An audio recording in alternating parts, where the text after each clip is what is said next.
సంచలనాలకు మారు పేరు old city అనుకున్నాం. ఈ హైడ్రా కూడా ఓల్డ్ సిటీ నుంచి స్టార్ట్ చేస్తే బాగుండు కదా. మొన్న కరెంటు బిల్లులు కూడా అదాని సంస్థతో ఒప్పందం చేసుకున్నారు. అయితే ఫస్ట్ ముందు ఒకసారి చూద్దాం ఈ కథ ఎట్లుంటుందో అని ఓల్డ్ సిటీ నుంచి స్టార్ట్ చేశారు. అట్లనే ఈ హైడ్రా కూడా ఓల్డ్ సిటీ నుంచి స్టార్ట్ చేయాలి. ఓల్డ్ సిటీ నుంచి స్టార్ట్ చేస్తే అప్పుడు ఉండు తెలుసు ఎందుకు ఆ నీళ్లు ఇళ్ళకి వస్తాయి, ఓల్డ్ సిటీ ఎందుకు మునిగిపోతుంది, చిన్న చిన్న గలీలే ఎందుకున్నాయి, ఓల్డ్ సిటీలో కార్ ఎందుకు పడతలేదు, బండ్లు 2 టూ వీలర్ ఎదురుగా పోయే పరిస్థితి ఎందుకు లేదు అనేది ఓల్డ్ సిటీలో మనకు అర్థం. సో ఇప్పుడు ఏంటంటే ఇక హైడ్రా ఏంటంటే మెల్లమెల్లగా వచ్చుకుంటా ఇక ఓల్డ్ సిటీకి బాకింది. భయం స్టార్ట్ అయింది. అసదుద్దీన్ ఓవైసీ ఏం తక్కువ మనిషి ఏం కాదు, చాలా పెద్ద మనిషే. అక్కడ ఉన్న వాళ్ళందరూ ఆయన దేవుడు అనుకుంటారు. వాళ్ళ మనుషులు కొంతమంది దేవుడు కాదని ఆయన మీ ఆస్తులు మొత్తం కూడా నాకుతాండు, పేరు ఎంఐఎం పేరు చెప్పుకొని మీ ఆస్తులు నాకుతాండు. ఆయనకు ఉన్నది ఒక మహిళా కాలేజ్ ఉన్నది, అది చెరువు ఆక్రమణనే ఉన్నది, ఆసుపత్రి ఉన్నది, రీసెర్చ్ సెంటర్ ఓవైసీ ఉన్నది, డిఎంఆర్ చెరువులకు దగ్గరలో ఉందని హైడ్రా వీటిపై చర్యలు ఎప్పుడు తీసుకుందని సోషల్ మీడియాలో పెద్ద ఎత్తున చర్చ నడుస్తుంది. ఈ క్రమంలో మొత్తం హైడ్రా వ్యవహారంపై అసదుద్దీన్ మాట్లాడుతూ సంచలన వ్యాఖ్యలు చేసిండు. అసదుద్దీన్ ఓవైసీ మామూలు వ్యక్తి కాదు మిత్రులారా. ఏంటంటే అసదుద్దీన్ ఓవైసీ ఇప్పుడు ఏంటంటే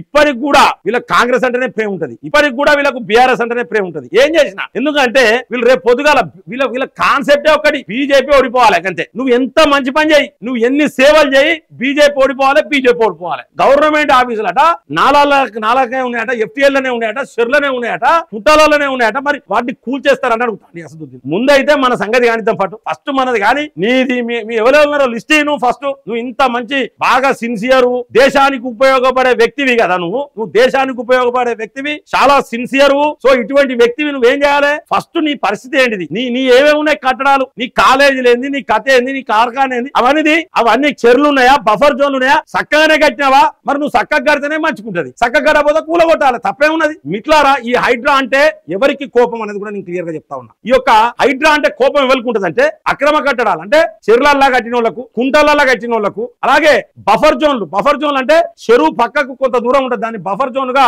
ప్రకటిస్తుంది ఆ యొక్క GHMC greater Hyderabad municipal corporation ప్రకటించింది. ఆ బఫర్ జోన్ లో కట్టిన వాళ్ళకు మీరు ఏం చేయాలంటే ఖచ్చితంగా దీంట్లో ఉన్న వాళ్ళకి మాత్రమే హైడ్రా అంటే ఉత్సవపడతాను ఫస్ట్ ఆఫ్ ఆల్. అందుకనే ఈ హైడ్రా తీసేయాలని అసదుద్దీన్ ఓవైసీ అంటాడు, కేటీఆర్ అంటాడు, వీళ్ళందరూ అంటారు. రేపు పొద్దున ఏంటంటే చాలా మంది బీఆర్ఎస్ లీడర్లకు చాలా ఎఫెక్ట్ అవుతా ఉన్నది. ఎందుకంటే బీఆర్ఎస్ హయాంలో ఏం చేసిందంటే చెరువులు మొత్తం మూతపడ్డాయి. వాస్తవానికి ఎక్కువ బీఆర్ఎస్ హయాంలోనే ఈ యొక్క కబ్జాలు అనేవి జరిగినాయి. సో దాంట్లో భాగంగా మల్లారెడ్డి విద్యా సంస్థల పరిస్థితి చాలా దారుణం. అలాగే ఈ యొక్క పల్లా రాజేశ్వర రెడ్డి విద్యా సంస్థలు, ఈ విధంగా చాలా మంది ఉన్నారు బీఆర్ఎస్ కు సంబంధించిన వాళ్ళు. అలాగే ఈ యొక్క ఓల్డ్ సిటీని కనుక తీసుకున్నట్టయితే ఓల్డ్ సిటీ దగ్గర సగం కంటే ఎక్కువ కూడా కబ్జాలు అయిపోయినాయి. ఎందుకంటే ఓల్డ్ సిటీలో పోయి ఇది కబ్జా అయింది అని అనే మొగోడలేడు, మొన్నటి వరకు అనే మొగోడలేడు మిత్రులారా. ఓల్డ్ సిటీలా కరెంటు బిల్లు కట్టమని అడిగే మొగోలేడు, ఓల్డ్ సిటీలా నల్లా బిల్లు కట్టమనే మొగోలేడు, ఓల్డ్ సిటీలా ప్రాపర్టీ ట్యాక్స్ కట్టమనే మొగోలేడు. ఇవాళ ఓల్డ్ సిటీలో ఇది కబ్జా అయిందని అనే మొగోలేడు. సో వీళ్ళకి స్టార్ట్ అయింది, రంగనాథ్ సార్ వచ్చిండు, స్టార్ట్ అయింది. ఎందుకంటే దానం నాగేందర్ మీద కేసు చేయడం వీళ్ళకి గజగజ అనుకుంటారు మిత్రులారా. ఉత్సవార్థాన్ని ఒక్కొక్కరికి దానం నాగేందర్ మీద కేసు అయిన తర్వాత